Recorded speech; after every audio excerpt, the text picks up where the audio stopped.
So first of all, thank you for giving us your time. Let's just get into the questions.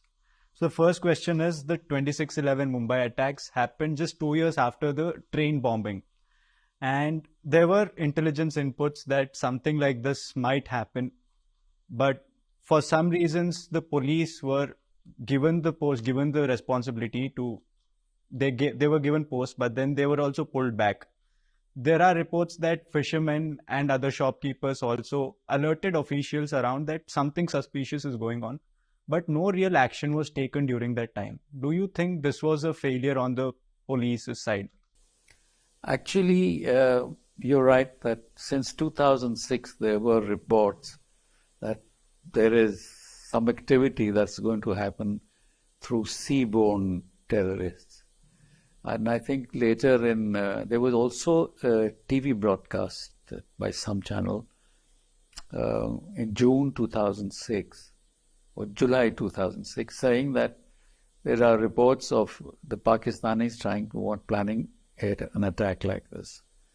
And again, they were repeating this in 2007.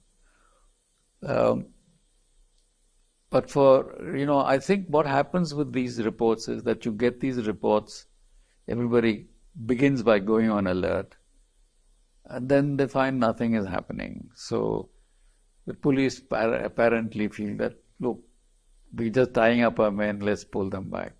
So no serious long-term security measures are then taken. Security is withdrawn, and that's what the enemy is waiting. They will throw a date at you, you pick it up and say it's happening in September or July. You find the people going on alert. Then after 2 months, the alert is withdrawn. So they know that after this is the staying power of the police or the establishment. They lose interest. I believe in the case of the hotel staff were unhappy with the security measures. They're saying this is hurting clientele. Custom is being reduced. They feel irritated. So no security. When you pull off the security, then it's open. Then it follows from there on that it's easier for them to target. Of course, they had a number of targets. Presumed security was provided only to the iconic places like the Taj or the CST maybe or Nariman Point. Things like that. Whether they gave it to Shabad House or Leopold Cafe, we don't know. I don't know at least. So they withdraw, and then it's open season. So once these securities are withdrawn, aren't there some surveillance that is followed up? Because the security is being withdrawn, wouldn't they have it under surveillance in some way? I'm not sure whether that is possible. What do you survey? Where? You have input saying that you're going to expect an attack and therefore the Western Seaboard is going to be used. So you have that intelligence, you pass that intelligence on to the Coast Guards and to the others, and they're supposed to take action. In fact, I think in 2007, or was it 2008, I'm not sure of the dates, the Coast Guard intercepted, a boat landed, out of which 2 men were picked up in Rajouri by the J&K police as having come via Bombay. And then the other 6 who were in this team, who had been picked up by the Naval Coast Guard, were let free. So we don't know why that happened, and I don't think from what I know about that the Coast Guard had no answer for this at that time, why they were released. Whether they were an advanced team or whether they were a dry run, we don't know. At least I have no idea whether it could be either. So, but okay, there were also reports that there could have been more than 10 terrorists who entered Mumbai that night. Late NSG DG J.K. Datta in an interview had said about the possibility that this could have been happening and there should have been proper surveillance on all the guests who were in the hotel and all that. What is your take on this report? This is quite plausible that they would send maybe 2 teams or maybe 3 teams. They may not have all been sent by sea. They could have sent a backup team overland via Nepal or via the Rajasthan border or even through J&K to meet in somewhere in Bombay for a second strike, if need be. But since the first strike was so successful, they probably didn't have to use it. So we don't know where they are, whether they stayed on, if DG's report assessment is correct, whether they stayed on or melted away, we don't know. But you are saying there could have been chances of a follow-up attack, because after a few days there were a lot of RDX and guns that were recovered. Yes, I believe so. I believe so. But you see, the first attack was so successful, there was no need for a follow-up attack. They probably felt if the first one didn't succeed, then they would have to do something. So, since the attack was so successful, would you call this a failure of Indian intelligence that this attack was actually so successful? No, I don't think so. I don't think there was... Look, intelligence collection on terrorism is the most difficult thing to do. How do you know? Unless you are a member of the cell that is going to launch on the attack, which the terrorist himself may not know, how do you know that they're coming at you or when they will come at you? That information is not known easily. Unless you have raised or have the good fortune of having your man as the guy who's leading the attack or guiding or controlling the attack, you can't. You can only pick up circumstantial intelligence, cues, or like 400 men are being trained in naval seaborne warfare. So why are they being trained? Why are elite guerrillas being mujahideen or jihadis being trained in that? So you form, where else will they use them? So the conclusion is that they are going to be used on the western seaboard. And Bombay has been a target in 1993, in 2006, and then it could be a target again. So you conclude, in fact, I think the NSA had gone on a tour of Bombay to see the security arrangements in 2006. And the conclusion was that while Bark is well protected, Baba Atomic Research Center, the access to Bark from seaboard attack made it vulnerable. It is fortunate that they did not go to Bark. They just attacked other places.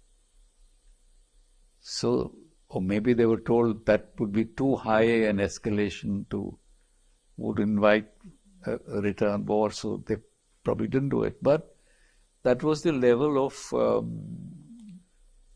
perception at one level. But then reports were sent in about dates being September 18, October something, and November 19. I think that was the last report from probably the RAW, November 19. That the previous one had been called off because of weather conditions, I believe. So even November 19 didn't happen, happened a week later. So there was intelligence, but then intelligence agencies don't act on their own intelligence. It is passed on to what we call the consumer. It is for them to assess with other intelligence from other places, IBE and military intelligence, naval intelligence, then get a picture and decide what is to be done. And in India, do you realize that the police population ratio is one of the poorest in the world? There were 525 policemen to 100,000 people in the United States. We are half that, with 10 times more security problems. So that man is also overworked. When they want to deploy somebody, they assess, then nothing has happened in this place, so pull out those 2 guys. They're just wasting their time. And ultimately what happened? There was one unarmed constable who picked up Kasab. He only had a nut, he didn't have a gun. So that was it's good to say that intelligence failure, but who's going to act on the intelligence? That is the main issue. Who is going to do the big picture and then act?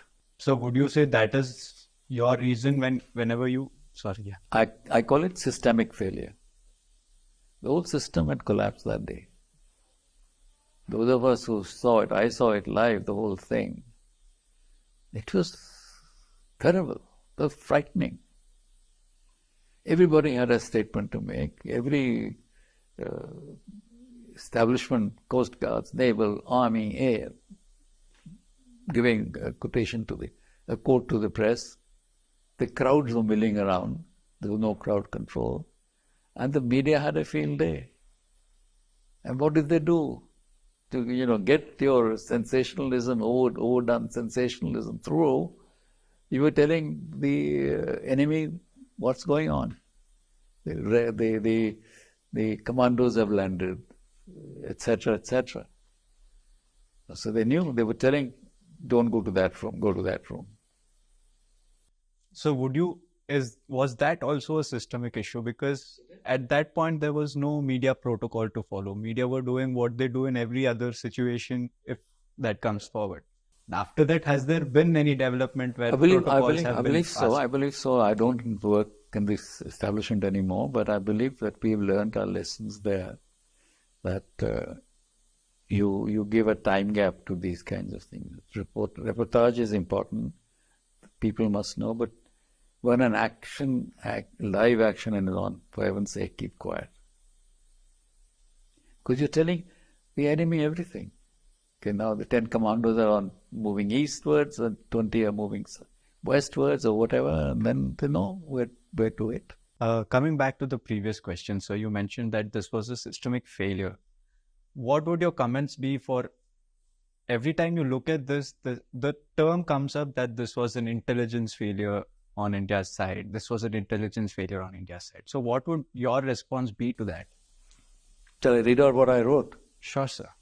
I wrote it in my book and I wrote it twice in the newspapers also. Let me tell you what I said.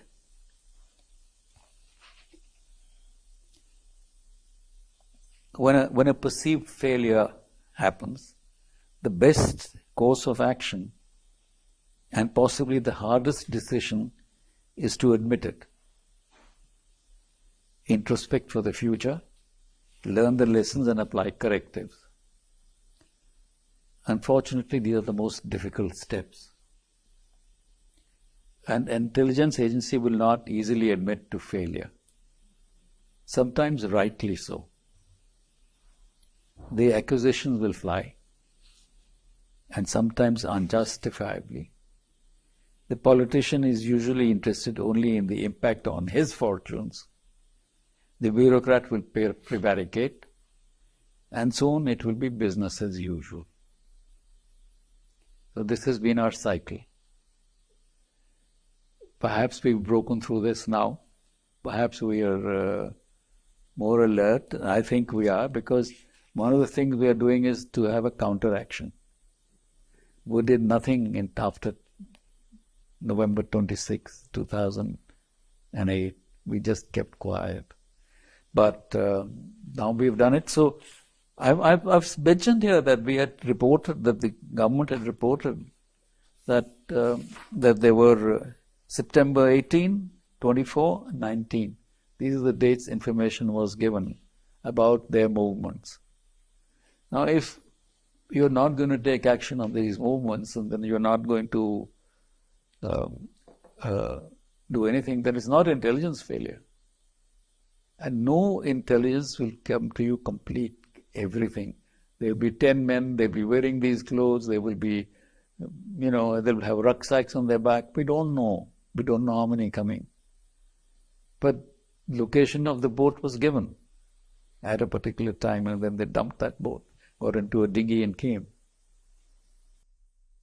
So if that is the case, would it be something like a communication failure where it wasn't communicated on time, or whatever information was passed was not received Look, properly? I really don't know whether there was communication failure or communication disregard. Because I was not in government service. I didn't know. I had retired 5 years before that. Since then, I've only seen newspaper reports. I've not asked anybody anything. So I can only surmise that we normally have the intelligence. We have intelligence from different quarters. We are never usually able to piece it together. This happened with 9/11 also. They had information about flyers, about these chaps taking lessons. They had information about who is arrived and where they have gone, but they couldn't put it together. Okay, so in that thing, I have, with context to this, there is a quote from Shiv Shankar Menon, who was the foreign secretary then, who also said, no one put together a clear picture until the firing started, and only after that did we start sharing information and getting a clear picture. Would this be apt to what you also are perceiving? I think he's quite right. That's how it was.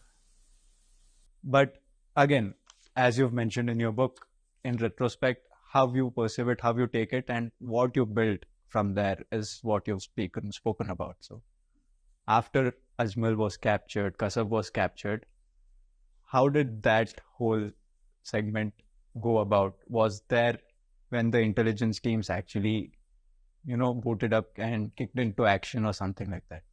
No, I don't. I'm not sure whether I understood the question.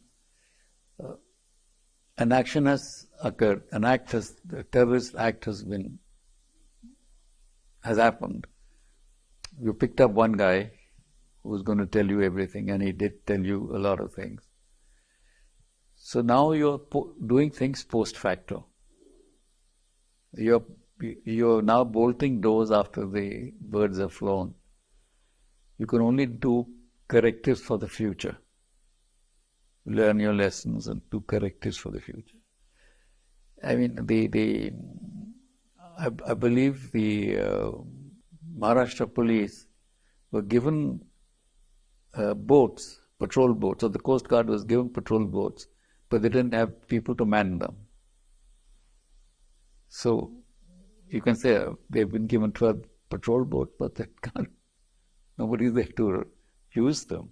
That kind of synchronization is required, that you equip your force with the adequate amount of weaponry or facilities to conduct their security operation. This poor fellow Tukaram, he only held the Kasab's gun. He had no other, he couldn't shoot him. Kasab would have shot him had he not been a split second later, but that's it. So you would have had no evidence. So would you say that is 1 second of, it is not something where you expected a piece of intelligence or information to come, but that came into the hands of? Yeah. We were lucky that we got him, and then he'd killed 3 officers before that. And I believe he was on his way to escaping after whatever this mission was. He was running away actually. So would you say that after this incident that RAW or RAW is ready to avert anything that will happen again? I have no comments. I'm not in RAW. I don't interact with them on these kinds of issues. So I cannot honestly comment. No, I just hope that they are. Okay. So again, coming back to these comments, why I'm stressing on the lack of communication is because there were clear indications of a Leopold, which could have been Leopold. And there were information passing from local people that there was suspicious activity going on. But then that piece of information is also important, although sometimes it reaches the intelligence, sometimes it reaches the police. Was there no communication when these two pieces of information were exchanged? Well, it looks like that because information came from different quarters. Some villager comes and tells his local, uh, you know, SHO of a police station or an inspector somewhere that I've heard this, and he files it or he doesn't file it. We don't know whether there is any coordination. Or you put thumbtacks and say, this is what I've heard, this is what I've heard, and get a chart to do a picture. I don't think those kinds of things happen.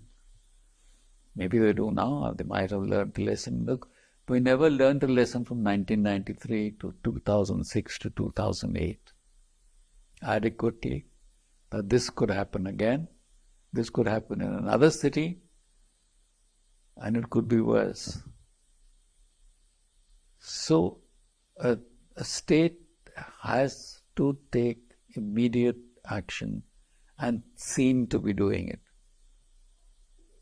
That, it's not enough to pronounce that we're going to do it, and it's not enough to enhance VIP security. They're not targeting that. They know that is impossible or difficult. They'll target the common man. So that is what has to be, the common man has to have the assurance that he's safe. And perhaps we need better trained people, better equipped people. And then we have so many languages. How are you going to overcome that situation? The constable knows Marathi, the terrorist only Punjabi speaking. How do you know? You don't know what he's going to say, do, or you don't have a translator for that.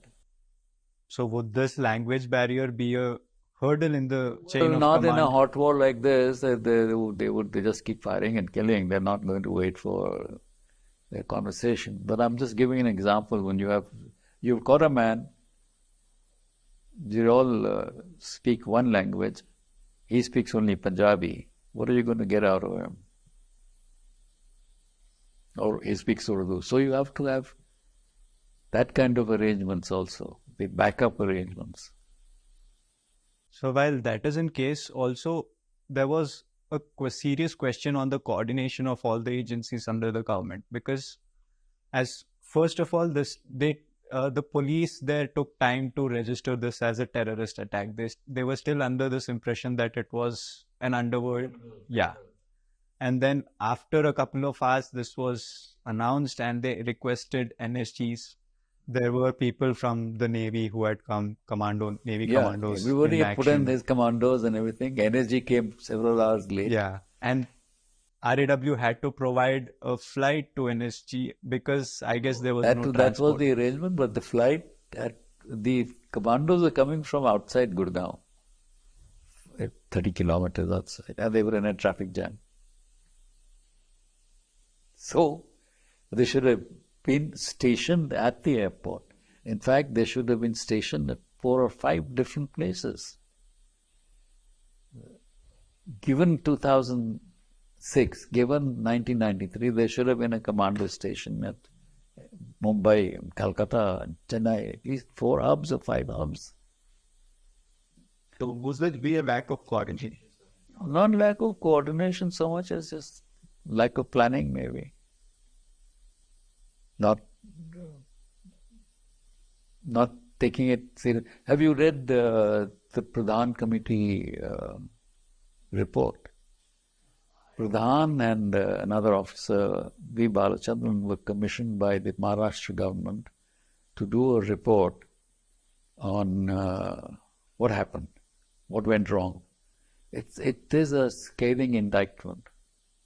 I recommend that when you do your show, read it, use extracts, put it in. And they say that it was just lack of coordination, lack of understanding the gravity, and it was just something waiting to happen. So also in The Siege, a book by Adrian Levi and Kathy Scott Clark, claims that Headley revealed that his handler, Major Iqbal, of the Inter-Services Intelligence ISI, once boasted about having a super agent known as Honeybee in New Delhi. And after that, his whereabouts, who is his identity, has it really been revealed? Is there any update? Did something happen with I that? Or don't. did I, that I have fly no by? idea. I have no idea. I wouldn't be knowing it. This would be known by the local intelligence, by the internal intelligence. Uh, in case something regarding this, there was an update, would that be let out for the public? It depends on how it suits the government to let it out. They are always studied leaks. So another important question is, although when we think about the 26/11 attacks, the Taj Hotel is what comes into our picture in our mind first. But there are reports that suggest that Nariman House or Nariman Point was the primary location, was the primary target for the terrorists. Do you also think that? Because this actually made international news and everything else Because it was... lasted longer. Nariman Point was over the next day, I think. Yeah. This one lasted all 3 days. Like the CST terminus, nobody talks about it. Nobody talks about it.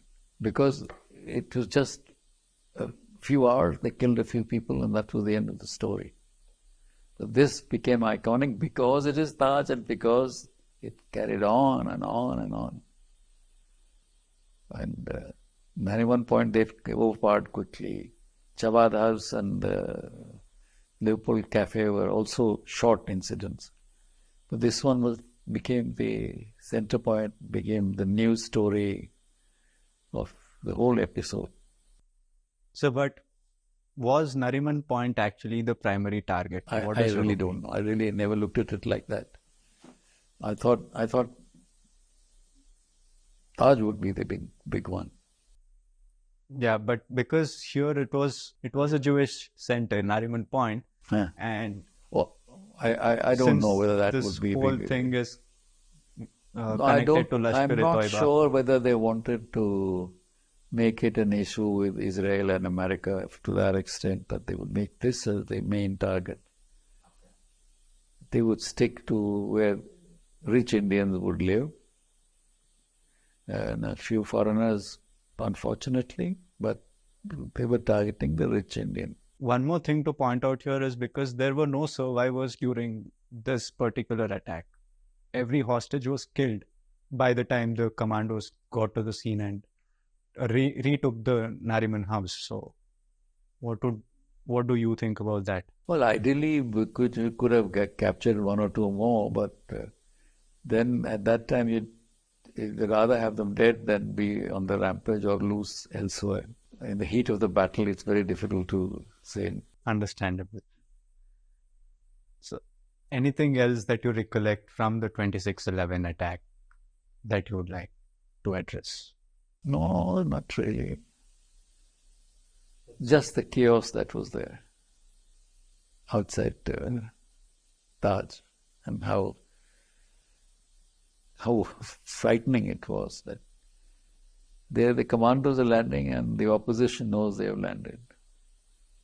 And they're telling the terrorists, land kar gaye ne. So there were also speculations that communication was very easy for the terrorists inside. They had come with all sorts of voice over internet protocol. They had satellite communication. They had those kinds of mobile phones. Everything was with them. They had a control point in Karachi, communicating with them, and they had stations. I think they had some equipment Nokia had been bought from China, handsets, things like that. So it was a very well planned operation that couldn't have been done. It's not fly-by-night operation. Tell you, let's go to Bombay and do it. A train. They had cased the area. They must have had trial runs. People must have gone from place to place to see. When you land in a new city, you may have a map, but if you're landing at 8:30 in the night after an exhausting journey, and you're now going to do the offensive, Are you going to be spending time looking for the place, or are you going to have somebody help you get there? So are you saying that there was help? My within- hunch is that there must have been somebody who would take them along. I mean, if we didn't have Google Maps those days, There was also speculations that someone from inside Taj actually let them in. I don't know about inside. That is not neither here nor there. But you cannot. I imagine that अब कितना बजा 6-7 बजा. You land, go from here to another new place, and they say without a map, "Okay, I'm in house number so and so. Will you come and see me?" What will you do? You will ask around. You will say, "Where is Jabad house, bhai?" Huh? Unless you know where it is. So, and they say they had only crude maps. The crude maps don't work.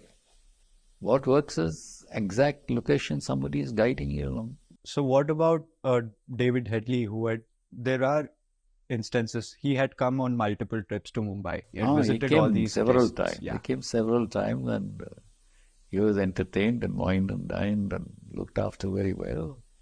He was a businessman at perfect cover. But nobody asked him any question. "Tu itne baar kyun aa raha hai?" There were also, again, intelligence reports that his own wife had given an alert. She had complained to, I think, the FBI that this man is up to no good. There were, based on what I read, there were also mentions of Lashkar-e-Toiba and all of that too. And Mumbai as well. And that he is planning something. But then that information was not probably shared or ignored. Okay, this woman is doing it to our vengeance. So you impute motives when it suits you, not to take an action. And would that, where was this lack of action taken? On the Indian side or on the other side? I think probably he was picked up because he was going to Denmark for some anti-Danish activity, and he was picked up for that. From there it led on to his other activity, and then they discovered that he is on to this group. But the thing is that they never allowed the Indian free access to David Hadley. It was always under scrutiny that you would ask him questions in our presence. So I don't know how much we got out of him. But he's doing a 30-year serve in jail, I believe.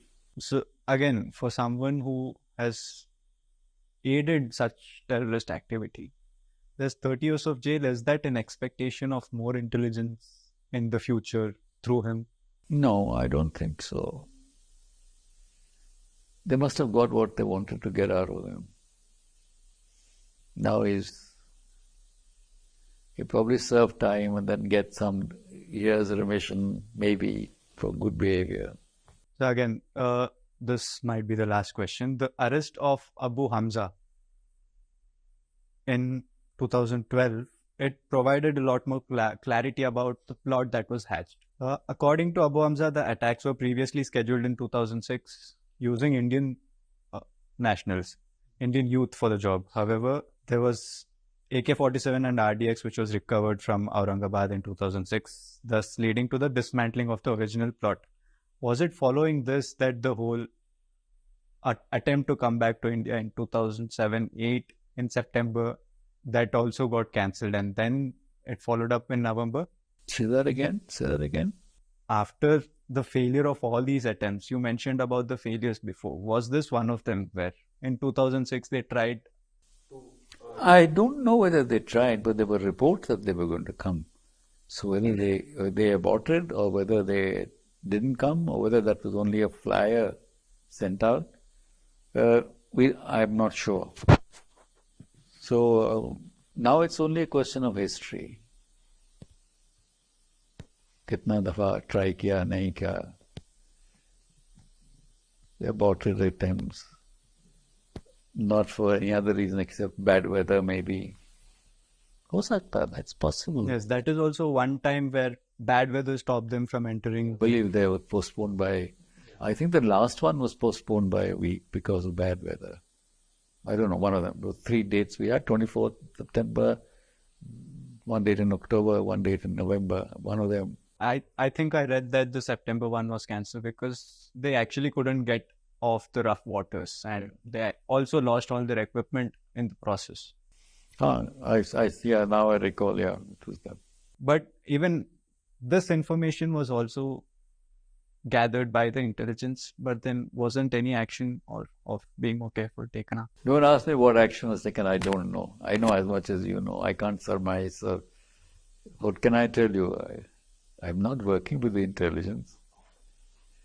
I can't say they didn't do it because I don't know. Maybe they had a contradictory information which contradicted this. We don't know. So, okay, after you've had the experience of over 30 years of working in the agency, and given the current development, you mentioned that there has been retaliation now if any such action is taken and all that. Do you feel that we are in a much better space when it comes to defense against terrorism? I think I get the impression, yes, we are much better mentally oriented also. That you attack, I will retaliate at the time and place of my choosing. There is no need to be airborne immediately, but after all, Gaza also happened.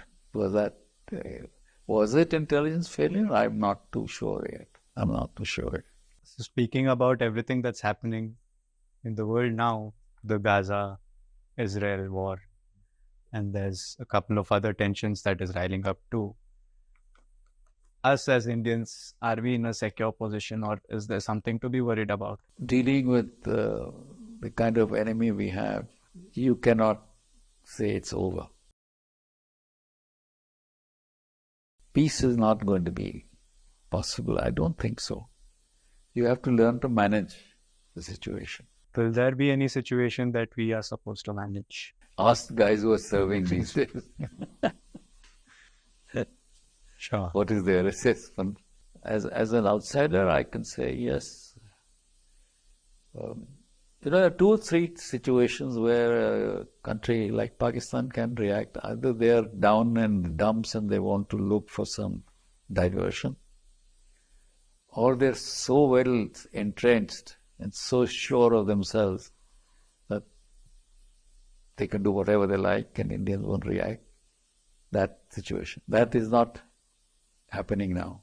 They are not in any position to take any serious action without really going into the sink.